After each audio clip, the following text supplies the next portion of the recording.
Ce qui pouvait au départ passer pour des simples paroles a rapidement provoqué une vive indignation au sein de l'opinion publique quinoise. Une vidéo devenue virale sur les réseaux sociaux a ravivé les débats autour du rôle de certains groupes de jeunes motards affiliés à l'UDPS dans la lutte contre la criminalité à Kinshasa. Au cœur de la polémique, des propos laissant entendre une éventuelle collaboration entre le motard et les services de renseignement prononcés par Augustin Kabouya.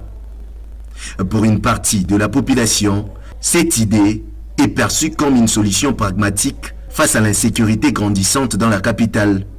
Selon ces voix favorables, l'implication de motards présente sur l'ensemble du tissu urbain et familier des réalités locales pourrait faciliter la collecte d'informations et renforcer la prévention des actes criminels. Cependant, cette position est loin de faire l'unanimité. De nombreux observateurs, acteurs de la société civile et internautes dénoncent ce qu'ils qualifient de graves déviations. Ils rappellent que ces jeunes, membres ou sympathisants de l'UDPS, demeurent avant tout des civils et ne sauraient être assimilés de près ou de loin au service de renseignement, une structure qui, par nature, exige discrétion, professionnalisme et neutralité politique. Alors que la controverse continue d'alimenter les débats à Kinshasa, cette affaire met en lumière les tensions persistantes entre exigences sécuritaires et respect des cadres légaux. Une équation délicate que les autorités sont désormais appelées à clarifier afin d'éviter toute dérive susceptible d'aggraver la menace au sein de la population.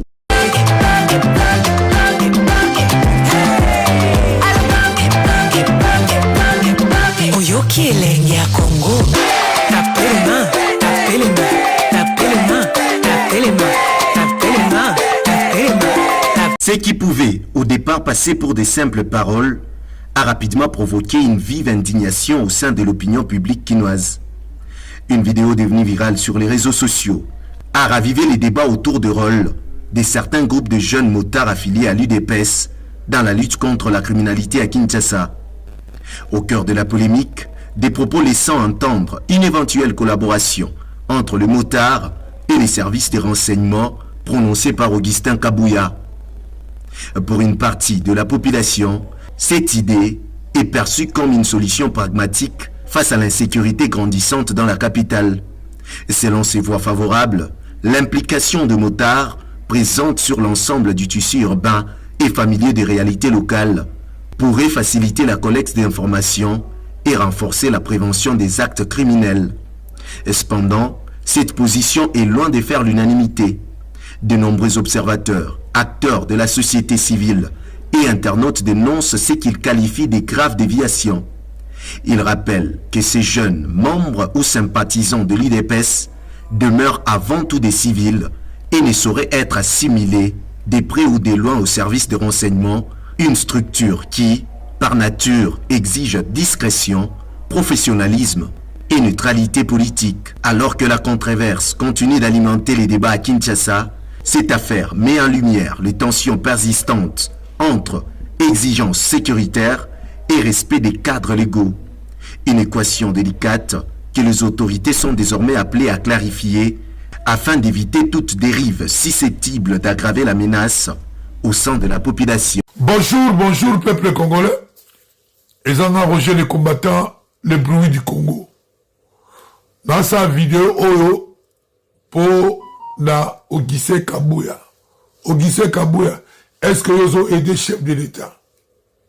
Vous avez aidé chef de l'État, mais s'il s'agit, il y a Baba Kaboubou Soussou, dans ce moment-là, vous avez créé mon babilo comme ma structure pour épauler.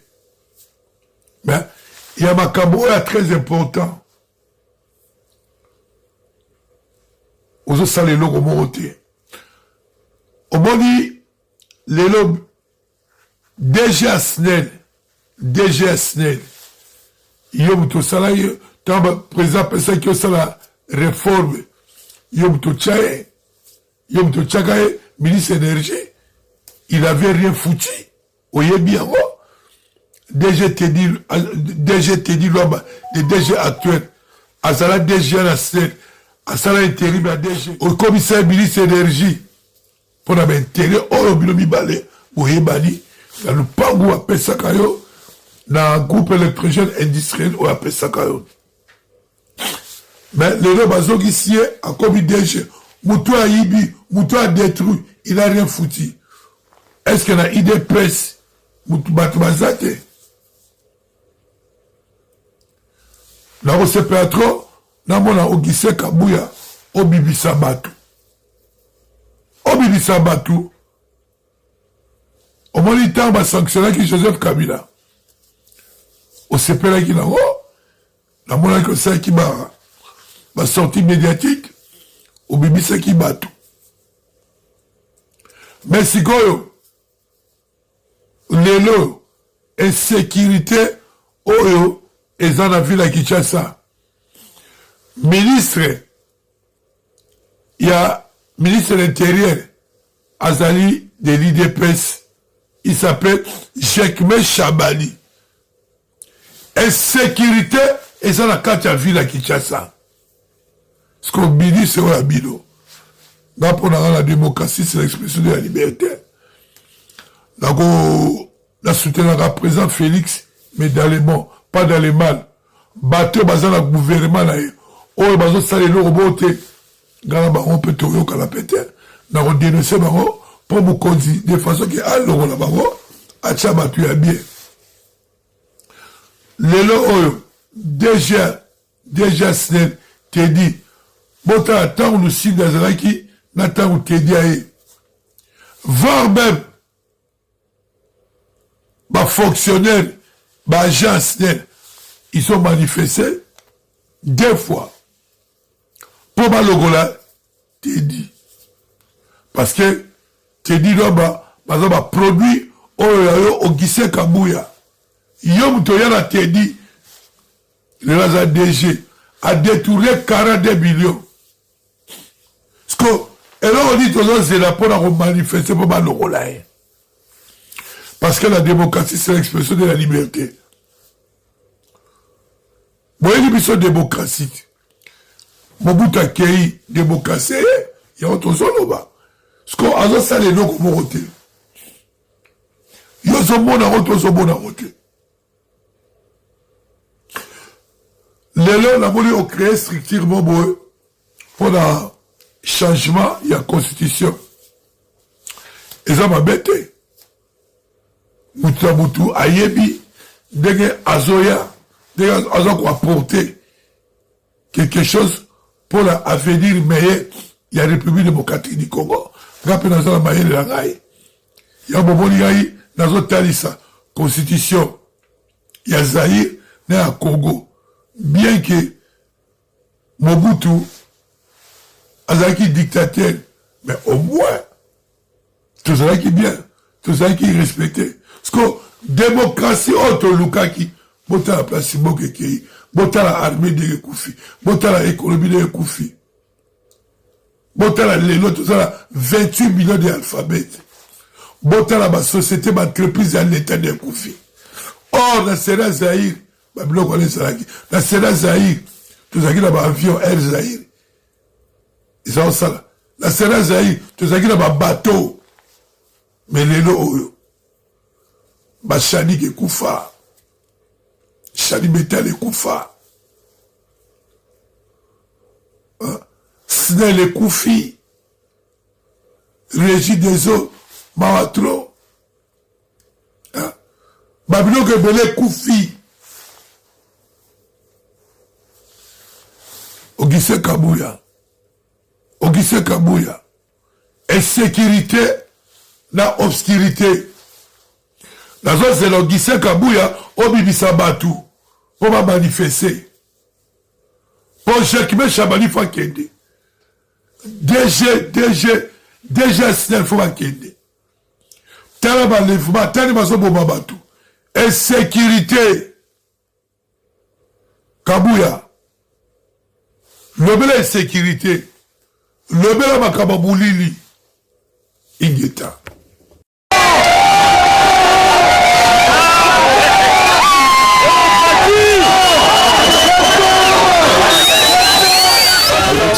pas votre des progrès, bah, cerveau boitique. Alors, moi, ça ne m'étonne pas. Parce que récemment, on a eu déjà Maramounios, non, j'ai été contacté. Ce sont beaucoup plus, c'est pas bateau basala kana primature, na ministère intérieur, mais c'est vidéo comment est-ce que ces gens se comportent dans l'administration. Pourquoi l'administration a biso, le ministère est belé au marché, tout simplement parce que il y a beaucoup de ministres, il y a d'autres personnes qui décident d'aller à place. Et j'avais bien précisé parce que c'est très important de le souligner que les abattoirs basés attribués à Tshisekedi. Donc prenez ça comme vous voulez, donc voilà, c'est comme ça, c'est la vérité. Dure qu'elle soit, c'est la vérité. Alors, les gens bateau va décider le ministère est belé, il y a une preuve. Parce que c'est pas possible, c'est inacceptable. Moto Azali le la bourgmestre, c'est-à-dire Azali le Moto Azali représenté chef de l'État. Quelqu'un qui se permet, il y a le belé na Moussapi, il dit que yosa administration Tshisekedi dans la côté politique. C'est ça l'expression il ne respecte rien, hiérarchie, administration qui balle. C'est vraiment incompréhensible. Et du bourgmestre a qui ne marché pour yocha base na wana. Franchement, moto faut pas kangaïna. Parce que là, bourgmestre c'est un truc de barge, j'arrive pas à comprendre en fait, c'est un truc de malade. Hein? C'est un beau réseau qui est. Ce qu'on a un comportement, ils ont la société, la ministère ébélé. Ébélé, le comportement bateau. Comme si nous Zamba, le pire, et ça, même le tango, ceux qui bourgmestre, on dirait qu'il a été, on a été, Aïbitin a été. À qui tu passes là, un individu, on a tout le toko, on a tout le cerveau boitique. Bah, la police pas là. Est-ce que, en fait, Bisson et Zalaka, le maire, il y a un chef de la préfecture, place Azali. Police, c'est ça, na commandement naïe. Ils ont un bourgmestre. C'est-à-dire, le bourgmestre, à ce moment-là, quand on individu là, tient la prison, bah, Kangi, après, c'est le besoin, il y a pas Konzambo, il y a pas Samisaï. Mais il n'y a pas qui tire, quoi, qui tient le numéro de, on dit que, par un élément qu'on a mis tout là-bas, bah, c'est un bon boîtier, à qui tient sur l'année, c'est pour individu. Pour que quelqu'un marchand passe par Obuka, pour appeler ça. Non, mais, beaucoup de gens qui ont la bisongo, et ça qui a recouvert, mais beaucoup de gens qui ont pas comportement. Il y a un temps où l'administration Simba, et au ministère de Salah, et ça parce que le bateau bazo comme Babiso, bazan a raisonnement à Moutou. C'est-à-dire la Kati, Boniama, réforme, bon, ministre de réforme, vous trouvez ça normal, parce que ce sont des gens qui n'étaient même pas préparés, ce sont des gens dans la tête, il n'y a rien du tout. C'est ce que je veux dire. Donc, c'est vraiment triste, hein. Triste, donc, franchement, ça donne envie de vomir. Ça me donne même pas envie de continuer, putain. Avec du progrès, avec idéologie, il y a Bessengandé, jusqu'au bout, qui vivra mon era. Force du progrès, contrôle. Du progrès. Bomoni bomonde bosalinga bino boko misamboko royaume. Bokanisi fe bo utiliser force boko conception no to kanga pe mno côté. Boye ba ke pouvoir o boko mo utiliser pour bosala ba besoin de bino maléfique. Biso nde to pesi bino yango. Biso bende to ko retirer pouvoir wana. Bomoni lobby lisuso qui marche za bo mona nga na nzela. Na kolemba te c'est que tu dois partir. Mboko eze yo te ko éterniser pouvoir awate. Oko kende. Oh maman Marthe, la reine maman Marthe, l'air yangoyo. Fachine Tsegibino, Azana mandate. Boko Gateka Azana mandate. Azana mandate, le seul, unique. Bosali bokati to okanga mnoko toko lemba te biso naza kabundiste du sang. Bomoninga ngana Jean-Marc Kabund toujours peut ko arracher bino pouvoir. Na ko lemba te. Bosali boye. Toyebi bino, bozi pouvoir auto pesi bino bozolinga ko utiliser pour nos sala makambo mais toza kaka. Claude Maluma. Liso ligola liso. Makambo lobby. Force du progrès. Contrôle. Force du progrès. Contrôle. Merci beaucoup, bonjour, bonsoir, Echo de Pont, alors, partagez massivement cette information. Alerte, la ville province de Kinshasa est en danger. Bobitouni, vie province ya Kinshasa comme un danger na ndenge nini.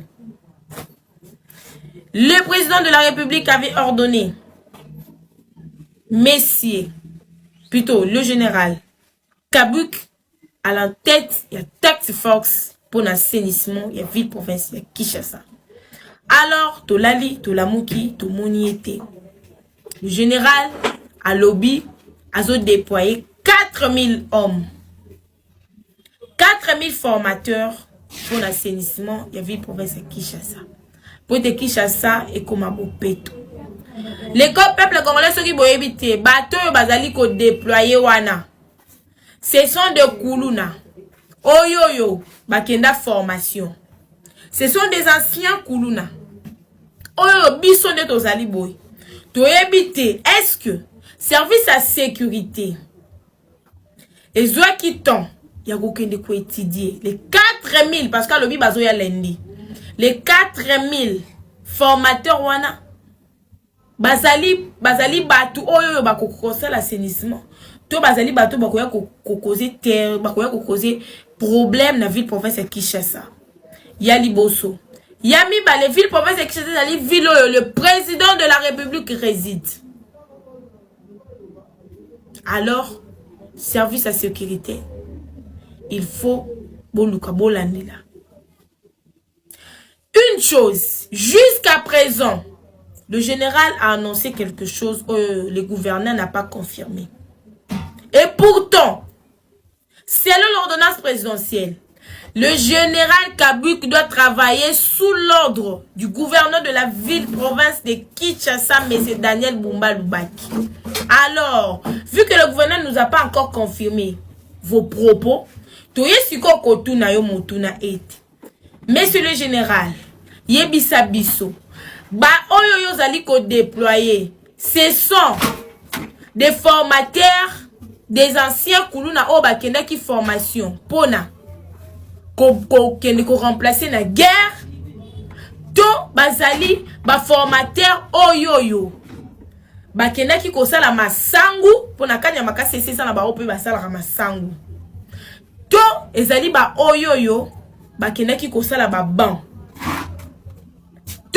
Bah oyo bazo ya réellement pour l'assainissement de ville province ya Kinshasa.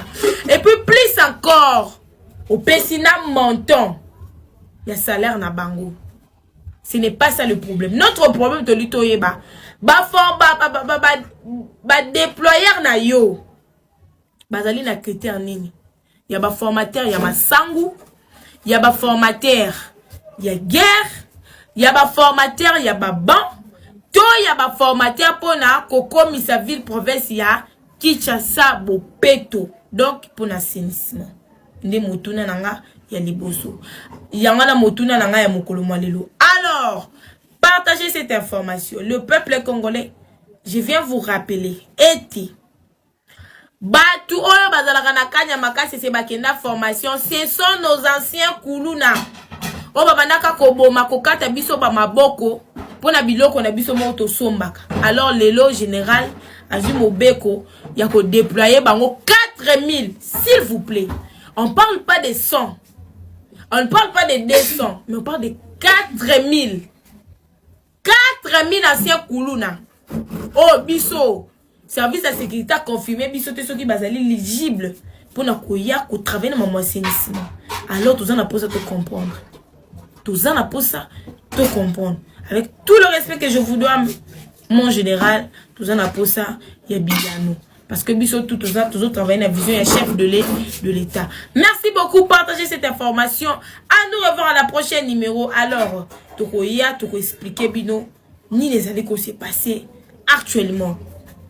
Batuni ni bazo duka, basala nini, pona nini. Merci beaucoup, à nous revoir à la prochaine numéro. Ciao, ciao.